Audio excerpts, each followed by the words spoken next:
ఆదివాసీల హక్కుల హననాన్ని వ్యతిరేకిస్తూ ఆదివాసుల్ని చంపేయటాన్ని వ్యతిరేకిస్తూ ఆదివాసీల హక్కులను ఒక్కసారి గుర్తు చేస్తూ ఉన్నాం. కాన్స్టిట్యూషన్కి వ్యతిరేకంగా ఈ ప్రభుత్వాలు నడుస్తున్నాయి అనడానికి అనేక ఉదాహరణలు మేము చూపించగలుగుతాం. ఒకటి, బ్రిటిష్ వాడు ఈ దేశానికి వచ్చినప్పుడే మొదటిసారిగా ఈ దేశంలో ఆదివాసుల మీద హంటింగ్కి వ్యతిరేకంగా చర్చ తీసుకొచ్చిండు 1851లో.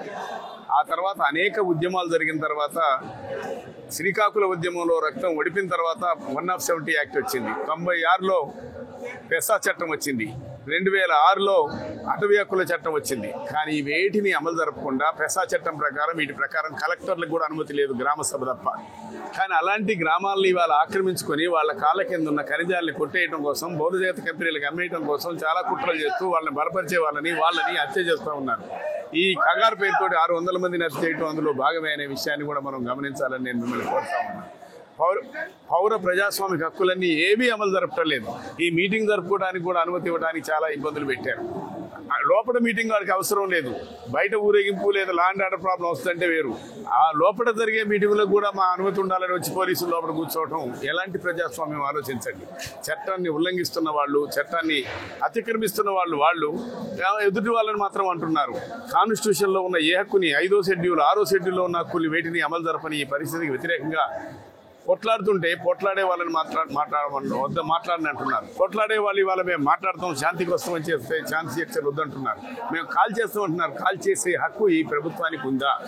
మేము డేట్ పెట్టి కాల్ చేస్తారని హోమ్ మినిస్టర్ ప్రకటించడం ఏ కాన్స్టిట్యూషన్ ప్రకారం అనే విషయాన్ని మేము అడుగుతా ఉన్నాం. అందుకే ఇలాంటి తప్పుడు పద్ధతులు మానేసి ఇప్పటికైనా చర్చలు జరపాలని. ఒకవైపు ప్రపంచంలోనే అట్లాంటివి జరుగుతూ ఉన్నాయి. సీజ్ ఫైర్ అంటున్నారు, అదంటున్నారు, కొట్లాడుతున్నారు, ప్రజల మీద దాడులు చేస్తున్నారు, ప్రజలు చంపేస్తున్నారు. ఇలాంటి పరిస్థితుల్లో వేలాది మంది పిల్లల్ని చంపేసిన దౌర్భాగ్యం ఇవాళ మన ముందు ఉన్నప్పుడు మన దగ్గర అట్లాంటి వందలాది మంది ఆదివాసులను చంపుతున్న ఈ పరిస్థితికి పోలిక ఉంది అనే విషయాన్ని కూడా గమనించి మనం అందరం కూడా ప్రజాస్వామికవాదులందరూ ఉద్యమంలోకి రావాలని ఆకాంక్షిస్తూ ఉన్నాం. సాదినేని వెంకటేశ్వరరావు, సిపిఎంఎల్ డెమోక్రసీ కేంద్ర కమిటీ. ఆల్రెడీ ఇంతకు ముందే వాళ్ళు తీసుకొచ్చారు, అటవీ హక్కుల సంరక్షణ చట్టం అని తీసుకొచ్చారు. దాంట్లో చాలా లడ్స్కులు తీసుకొచ్చి అమలు జరపడానికి ప్రయత్నం చేశారు. దానికి కూడా వ్యతిరేకంగా ఉద్యమాలు వచ్చినాయి. కాబట్టి ఇప్పుడు కంగారుపేట ఇంతకుముందు కూడా చాలా చేశారు. ఇంతకుముందు 2-3 దఫాలుగా వనవాసి అని, అదని, ఇదని అనేక పేర్లతోటి మరి సల్వాదుడు మరి ఇంకోటని చేశారు. మన ప్రాంతంలోకి వేలాది మంది వచ్చి బతుకుతున్న వాళ్ళు ఉన్నారు పక్క రాష్ట్రాల నుంచి. ఎందుకు అంటే అక్కడ బతకలేని పరిస్థితి కల్పించారు. ఇవాళ ఆ మాత్రం కూడా బతకడానికి కూడా వీలు లేదని చంపేస్తూ వాళ్ళందరినీ ఖాళీ చేసి ఈ చట్టం ఏమి అమలు లేకుండా వాళ్ళ కాళ్ళ కింద ఉన్నా, వాళ్ళ భూమి కింద ఉన్నా, వాళ్ళ గుట్ట కింద ఉన్నా, వాళ్ళ పోడు కింద ఉన్నా, వాళ్ళ ఇంటి కింద ఉన్న ఖనిజాలని కాజేయాలనే కుట్ర. రోడ్లను ఎక్కడేస్తున్నారు? 6 లైన్ల రోడ్లని, గుట్టల మీద 6 లైన్ల రోడ్లు వేశారు. ఇవాటికి ఆదివాసీ బిడ్డలకి జబ్బు చేస్తే కావిళ్ళు మోసుకొసుకుంటున్నాం. కానీ రోడ్లు మాత్రం 6 లైన్ల రోడ్లు ఎవరి ప్రయోజనం కోసం? అక్కడ సైకిల్ మోటార్లు ఉన్నాయా? ఏమున్నాయి? సైకిళ్ళు ఉంటాయి మహా ఉంటే. మరి అలాంటి చోట 6 లైన్ల రోడ్లు ఎవరి ప్రయోజనం కానరాటలే. మరి చిన్నపిల్లతోటి ప్రారంభించారు. కగారు మొదలేసిన మొదటి రోజే చిన్నపిల్లని చంపేశారు.